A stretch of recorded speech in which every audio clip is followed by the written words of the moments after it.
Je voyais au long des siècles. Mes enfants, paix et grâce soient à vous. Je suis ici pour recueillir la réparation qu'à juste titre vous avez voulu faire passer par les mains de Marie. Merci, mes enfants. Je vous récompenserai amplement de tout, car ce n'est pas seulement un verre d'eau que vous donnez à un assoiffé, mais c'est un calice débordant d'amour, tel qu'est le cœur de ma maman, que vous m'offrez et où, selon votre désir, sont renfermés vos cœurs. Écoutez-moi bien, mes enfants. Vous avez entendu que parfois, au cours de ma vie mortelle, j'ai pleuré. Je voulais vous montrer par mes larmes quelle douleur j'éprouvais à la vue des misères humaines, et je voulais vous faire comprendre comme était précieuse pour moi l'amitié, lorsque la mort d'une personne chère m'arrachait des larmes. Je voulais aussi vous faire comprendre l'intensité de ma souffrance en tant qu'homme, et comme il est naturel de pleurer lorsque la douleur serre le cœur, à la manière d'un étau. Mais aujourd'hui, je veux vous faire réfléchir sur la valeur des larmes que j'ai répandues sur les ruines de Jérusalem. Elle était la ville sainte de mon peuple, où l'on gardait le temple que Salomon avait fait construire avec foi et dévotion. Dans ce temple, qui abritait les tables de la loi et qui était comme la maison de Dieu, le peuple se rassemblait, offrait des sacrifices et récitait les psaumes à la louange de Dieu. Moi qui regardais dans le temps, je voyais la destruction de Jérusalem et du temple saint, et une grande tristesse m'emplissait le cœur au point de me faire verser des larmes très amères. Mais tout ceci était également la figure de ce qui se produit dans le domaine de l'esprit. Toute âme est ma ville sainte. En elle, comme en un temple saint, c'est l'habitation de l'hôte divin des âmes, l'Esprit Saint. Et toute grâce, comme jadis, l'or dans le temple de Salomon, fut versée à profusion pour enrichir cette céleste demeure. De la naissance à la mort, Dieu se prodigue pour embellir et enrichir l'âme, et faire grandir les vertus chrétiennes qui assurent à chacun le bonheur. Mais voici qu'à l'instar du voleur, durant la nuit, le démon a détruit en beaucoup de mes enfants tout ce qu'il y avait de plus beau et de plus précieux.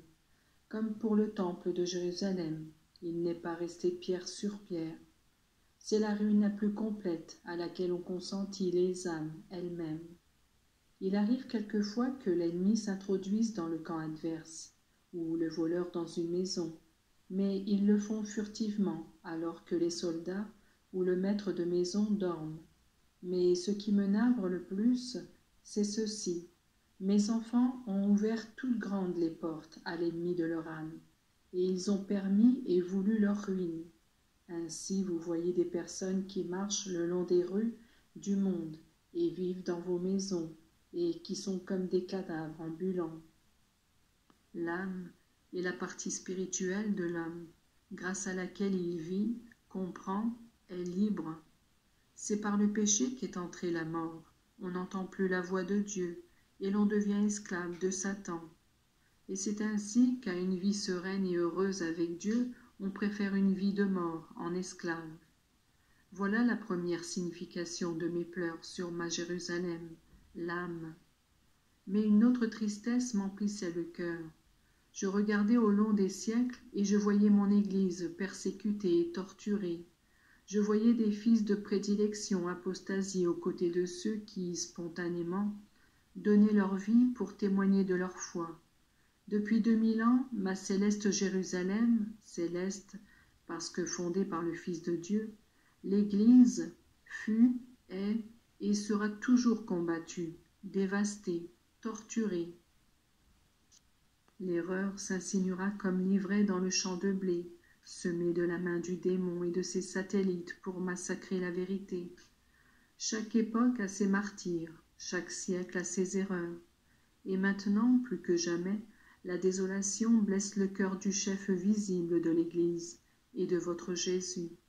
On nie les vérités éternelles. Outre l'Évangile, on met en doute le credo, les commandements et les lois de la morale, non seulement catholique mais universelle. Cette morale que Dieu a infusée dans l'âme de tout homme est étouffée et piétinée.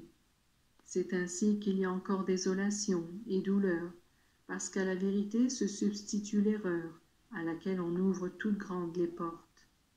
Ma robe sans couture que les soldats ne voulurent pas se partager après ma mort, mais qu'ils laissèrent intacte et tirèrent au sort, représentait la vérité qui aujourd'hui, de manière barbare et inconsciente, est mise en pièces.